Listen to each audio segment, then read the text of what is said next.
memadamkan murka ilahi, murka Allah subhanahu wa ta'ala. Boleh jadi ada yang kita sukai, namun dalamnya adalah keburukan.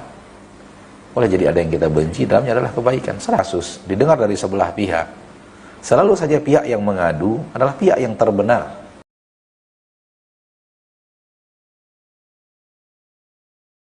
Assalamualaikum warahmatullahi wabarakatuh. Waalaikumsalam warahmatullahi wabarakatuh. Saya ingin bertanya tentang sedekah yang saya sembunyikan, sebab saya takut akan timbulnya ria. Apakah saya salah dan haruskah suami, anak harus tahu tentang sedekah tersebut? Kalau yang kita sedekahkan adalah harta kita sendiri, kalau yang kita sedekahkan adalah harta kita sendiri, yang pasti bertanya sekarang adalah istri. Ya. Kalau yang kita sedekahkan adalah harta kita sendiri, maka pertama tidak wajib dapat ridho dari suami. Namun kalau dalam bermuamalah suami istri, sebaiknya memberitahu suami. Sebaiknya memberitahu suami, karena harta kita yang akan kita infakkan. Muasyarah yang terbaik adalah istri memberitahu suami. Walaupun anak-anak tidak mesti tahu. Itu yang terbaik, wallahu ta'ala alam. Namun kalau dia infakkan tanpa izin suaminya, namun harta dia, maka boleh. Kalau dia sembunyikan untuk menjaga keikhlasan, maka itu bagus. Dan sedekah yang terbaik adalah sedekah yang disembunyikan. Allah berfirman di dalam Al-Quran, in tubdus sadaqati fani'immahi wa in tukhfuha wa tu'tuha al-fuqara'a fahuwa khairul lakum. Kalau kalian pertontonkan sedekah kalian, maka itu adalah senikmat-nikmat pekerjaan. Namun kalau kalian sembunyikan, lalu kalian berikan kepada fakir miskin, maka dia lebih baik untuk kalian. Maka dia lebih baik untuk kalian. Fahuwa khairul lakum. Menunjukkan bahwa sedekah diam-diam lebih baik daripada sedekah terang-terangan. Dan di dalam sebuah hadis dikatakan, sadaqatul ghaibi tudfi'u ghadabar rabb. Atau kama qala sallallahu alaihi wasallam. Sedekah diam-diam itu akan memadamkan murka ilahi, murka Allah subhanahu wa ta'ala. Hanya ada satu kondisi sejauh ilmu yang anda ketahui, bahwa sedekah terang-terangan lebih baik daripada sedekah diam-diam. Pertama, hanya satu, dengan syarat keikhlasannya terjaga. Keikhlasannya terjaga, yaitu kita bersedekah terang-terangan untuk memotivasi orang lain, agar orang lain ikut meniru kita dan mencontoh kita. Namun dengan syarat ikhlas tetap terjaga, sehingga ketika kita sedekahkan, ada orang lain terpicu dan terpacu dan ikut seperti yang kita lakukan, maka kita telah mengajak orang kepada kebaikan. Dan kondisi ini yang kemudian lahirnya hadis Nabi sallallahu alaihi wasallam, atau munculnya hadis Nabi sallallahu alaihi wasallam, man sanna sunnatan hasanah falahu ajruha wa ajru man tabi'ahu ila yaumil qiyamah. Barang siapa yang membuat sunnah yang baik, maka untuknya pahalanya pahala orang yang mengikutinya. Maka kalau ada orang mengikuti kita karena kita jelaskan dan keikhlasan tetap terjaga, maka ini lebih baik daripada diam-diam. Kenapa? Karena dia menjadi sebuah sunnah hasanah. Wallahu ta'ala ala wa ala bisawab. Nah, syukron Ustaz atas jawabannya serta penjelasannya. Semoga bisa dimengerti untuk saudari kita yang bertanya melalui WhatsApp. Baik, selanjutnya sudah ada penelpon yang masuk. Kita akan terima. Ya, halo, assalamualaikum. Waalaikumsalam warahmatullahi wabarakatuh. Ya, dengan Bapak siapa di mana? Dari hamba Allah di Kalimantan Timur. Ya, silakan Bapak langsung pertanyaannya. Nah, jadi begini Ustaz. Di kantor ini ada seorang pimpinan yang semua dominan, seluruh karyawan tidak menyukainya karena banyak kebijakan-kebijakan yang di luar dari kebijakan yang seharusnya, sehingga kami di sini terus terang tiap hari melaksanakan gibah saja. Kemudian kami kadang berdoa agar yang bersangkutan itu untuk dipindahkan. Apakah doa tersebut diperbolehkan? Atau mungkin ada doa-doa lain, mungkin minta keberkahan, atau seperti apa doa yang terbaik agar yang bersangkutan tadi itu bisa Allah pindahkan dari kantor. Itu aja Ustaz. jejak kelahiran. Oh iya.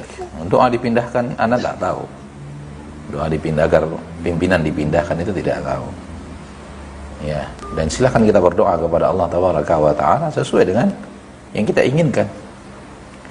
Namun barakallahu fik, ghibah wajib berhenti. Ghibah wajib berhenti. Dari pertanyaan antum tahu bahwa ghibah itu haram. Terlihat dari pertanyaan bahwa antum tahu ghibah itu tidak boleh.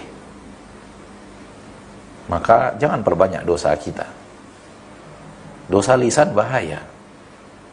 Di antaranya adalah ghibah. Di antaranya adalah ghibah, dan ini termasuk dosa besar.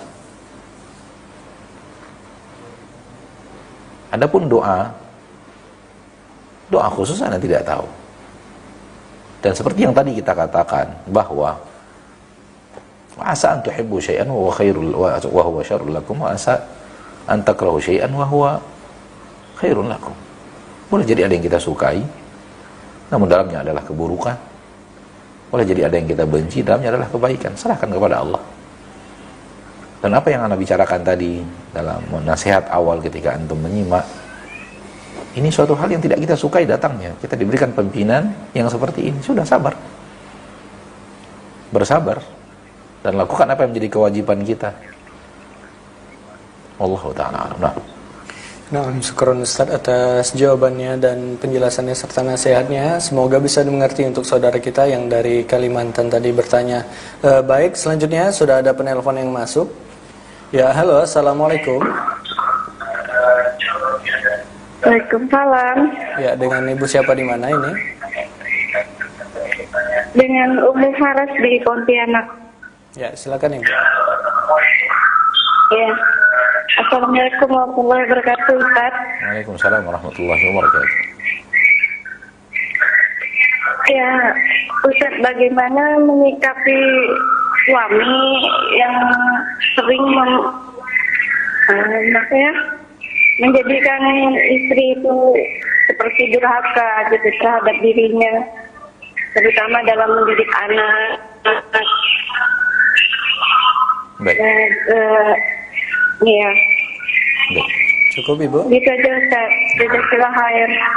Wa iya. Waalaikumsalam warahmatullahi wabarakatuh. Waalaikumsalam warahmatullahi wabarakatuh. Ini kasus yang ibu tanyakan. Ini adalah kasus yang ibu tanyakan. Dan kalau ibu bertanya kasus, hendaknya ibu bertanya kepada orang yang mengerti kasus yang sedang ibu alami. Carilah seorang guru atau seorang orang tua di sana yang bijak, yang mengerti keadaan ibu, mengerti keadaan suami, mengerti keadaan anak-anak. Afdolnya dia berilmu agama. Kalau tidak, berarti orang bijaksana, orang tua bijaksana, yang adil. Menghadaplah kepadanya. Ya. Adapun pertanyaan seperti ini ditanyakan kepada anak, sementara yang ditanya adalah kasus, maka sulit memang kita untuk mengatakan bagaimananya. Ya. Sebaiknya masalah rumah tangga kalau bisa diselesaikan berdua, selesaikan berdua. Tapi kalau tidak bisa diselesaikan berdua, cari orang ketiga yang amanah, berilmu, amanah, jujur, tidak berat sebelah, adil. Curahkan kepadanya permasalahan dan minta dia untuk memberikan pandangan dan solusi atas perkara yang terjadi. Itu yang anak nasihati, ya, untuk seluruh kaum muslimin dan kaum muslimat siapapun. Ya. Masalah rumah tangga kalau bisa diselesaikan berdua, suami istri, selesaikan berdua. Diselesaikan berdua. Kalau berdua tidak bisa, cari orang ketiga. Cari orang ketiga yang amanah, yang tidak berat sebelah, berlaku adil, berilmu, untuk menentukan siapa yang benar, siapa yang salah, mana titik benar, mana titik salahnya. Karena kalau seandainya kasus didengar dari sebelah pihak, selalu saja pihak yang mengadu adalah pihak yang terbenar, dan pihak yang dikadukan pihak tersalah dan tersangka. Selalu begitu. Maka tidak bisa kita menjawab kasus yang sedang ibu tanyakan, mohon maaf, karena memang tidak adil kita mendengarkannya dari sebelah pihak. Kemudian memberikan keputusan bahwa suami itu tidak benar, suami itu salah, dan semacamnya. Suami seperti itu pasti ada sebab, pasti ada masalah. Pasti ada sesuatu yang dia tidak sukai dari kita, yang membuat dia seperti itu. Kenapa kita tidak introspeksi diri? Kenapa kita tidak melihat apa kekurangan saya, apa kelemahan saya? Kenapa kita tidak banyak sekali hal yang harus kita introspeksi. Wallahu ta'ala alam. Nah,